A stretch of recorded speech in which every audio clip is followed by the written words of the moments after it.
episode 15 of Wired In. I'm Beth Cochran. On the agenda today is all about personal branding, what it is and why it matters.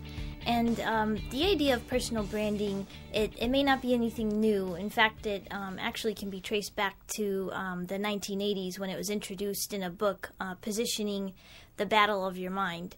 And despite how you may feel about personal branding, social media has just made it so much a part of us. And whether you post personally or professionally, use your name or your company name, you really establish a voice for yourself in social media. And it's so important because people are watching and they come to recognize your tone, quality of posts, and your style. So why does that matter?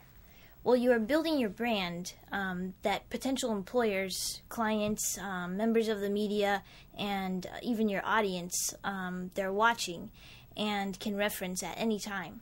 So you really have an opportunity to build a greater audience and set yourself apart and even develop more meaningful relationships. So how do you get started on putting your best foot forward? Well, there are a few tips, and I'll put these all in the show notes, but become an invaluable asset. Just work on building your network and continually provide them with resources and information that they can't get anywhere else. And find your niche and then spread the word.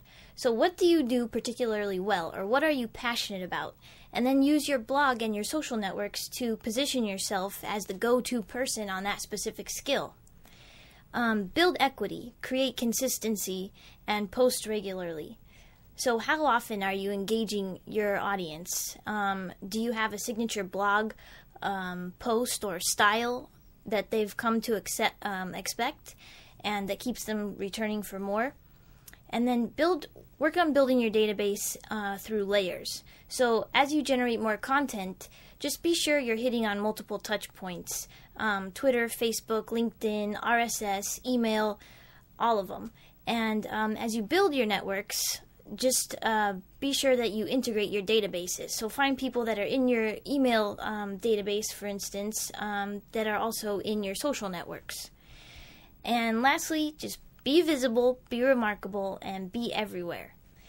I recently interviewed Michelle Loddig. She's the food editor at the Phoenix New Times and blogger at Ciao Bella, just about how she used social media to help build her brand and develop her voice, as she put it, which in this case I think is a little more fitting. And I'll post the entire interview on the site and in the show notes. But a few key things that I wanted to touch on that she mentioned.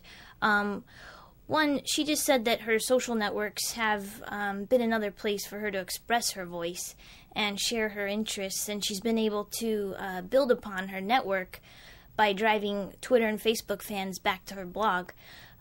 She also said that her blog, Ciao Bella, really helped carve out her niche initially, and people have come to know her through Ciao Bella. And she's been really smart to create consistency across all of the platforms. She posts to Twitter under that name, created a Facebook page under that name, and so she's really creating layers in that regard. And she added another layer recently with her What I Ate posts, and rather than simply just posting photos of what she ate, she actually takes the picture, brings them back, and then does a hand sketch of the food. And people have really taken a liking to it. So, as I mentioned, I'll put this full interview in the show notes, but just wanted to hit on those few points. So start to think about your style and personality and the messages you are putting out there. And just think about, are you being consistent, are you being relevant, and most importantly, are you creating a need for your brand? So thanks for tuning in, and we'll see you again next week.